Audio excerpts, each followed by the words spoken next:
We're going on a bear hunt. We're gonna catch a big one. What a beautiful day. We're not scared. Uh-oh. Helen, it's 25 years. Do you feel 25 years younger or older? Oh, Michael, I can't believe it's 25 years since we did that book. I think I can actually, because I have performed it quite a lot. Yes.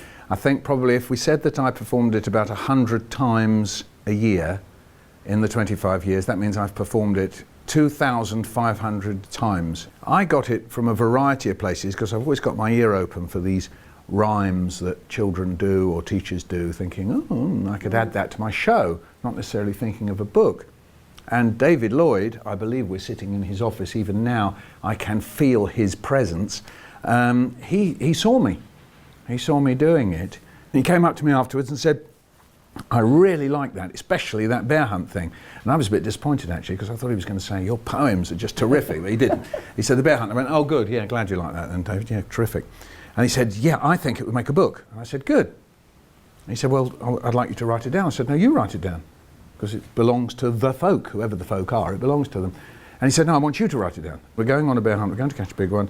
What a beautiful day, And immediately the problem, how do you write, And then there's the grass, going through the grass, and I usually do, how do you write,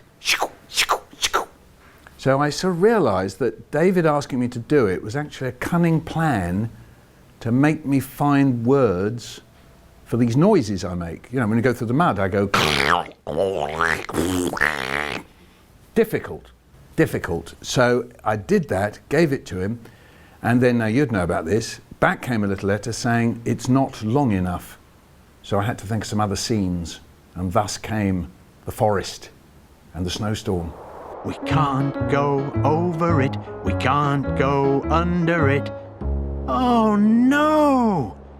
We've got to go through it.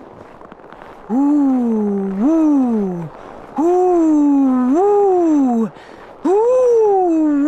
A couple of years passed, and people could come up to me and say, I've heard that it's going to be a book, what do you think it's going to be like? And I'd say, well, I've no idea. I actually have the first written text that you did with your notes on them, saying that the characters that you imagined. Really? Yes, and I thought for ages that maybe I would do that. I think it was kings and queens and all sorts of things going in this bear. Yes, at one point. And and in the end, I thought, no, I'm going to just bring this down to a family. It did sort of reflect my family. My son was quite a lot older than my youngest daughter, but I think I actually failed to make him a young teenager. I think he does look more like the dad. There's no hint of who they are at all in the text. No, you did that. You made this family from the word we. But I'm only one person. Anybody, people Yes. couldn't decide who they think they are. Uh-oh.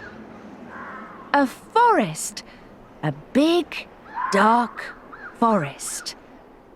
We can't go over it. We can't go under it. Oh no! We've got to go through it. I think it was 3 of the editors, and they were like nearly weeping. They were so excited by your work, they were going, have a look, have a look. They were, seriously, I promise you, and they were like breathing very, very quietly in case they breathed on your work, you see.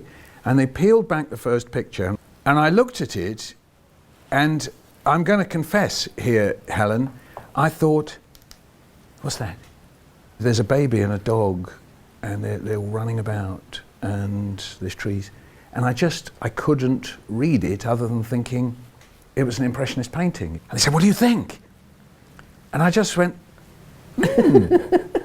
You were telling a story about a family, and I was still stuck in my head with da-da, and all the actions and everything else. I was still sort of thinking about it from within a performance. Yes. But you envisaged it as a book, which was a very clever thing to do, because it is a book.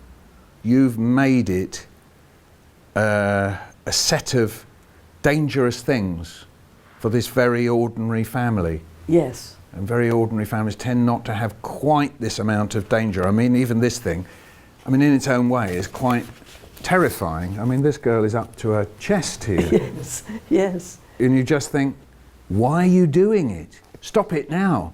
But they go on, so there's a kind of way in which you've made them impelled to do this thing, when really everything ought to tell you, just go back now, forget the bear hunt thing, just go back. Yes, but it's no good for the problems that they have to get over to be sort of nothing much, because you've got to have the satisfaction at the end that you've got through this problem. Reading it as a story, you realise it's got all the elements for a very, very good children's book. It's got the excitement of going on an adventure to start with. Then there's all the problems that they have to solve along the way. And then the climax, of course, is the bear in the cave and the fright, and it's a bit scary. And then the chase home, and then the comfort and security of home. I mean, what could be more perfect, really, than that? Shut the door. Back upstairs. Into the bedroom. Into bed. Under the covers. We're not going on a bear hunt again.